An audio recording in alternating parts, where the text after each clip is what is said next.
പള്ളിക്കൽ ഉസ്താമാർക്ക് ഇന്നത്തെ ചെലവ് ഉമ്മടെ പൊരിയുന്നായിരുന്നു. നോമ്പുതുറ വേറൊരു വീട്ടിലായതുകൊണ്ട് നോമ്പ് തുറക്കാനുള്ള ഭക്ഷണം വേണ്ടിയിരുന്നില്ല.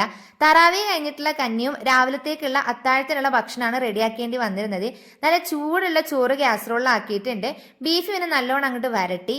തറാവി കഴിഞ്ഞിട്ട് ഉസ്താദിന് കുടിക്കാനായിട്ട് നല്ല തേങ്ങയും ജീരകമൊക്കെ ഇട്ടിട്ടുണ്ടായിരുന്ന ജീരക്കന്നെയാണ് റെഡിയാക്കിയത്.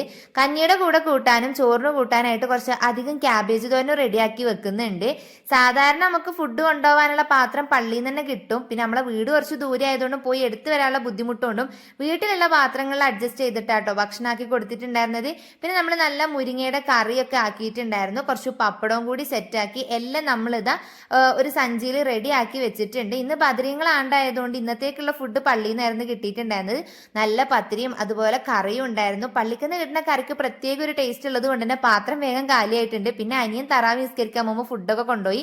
ബാക്കി വന്ന കഞ്ഞി ഉപ്പേരിയൊക്കെ കൂടി ഞാനും കുടിച്ചു. അപ്പത്രയുള്ള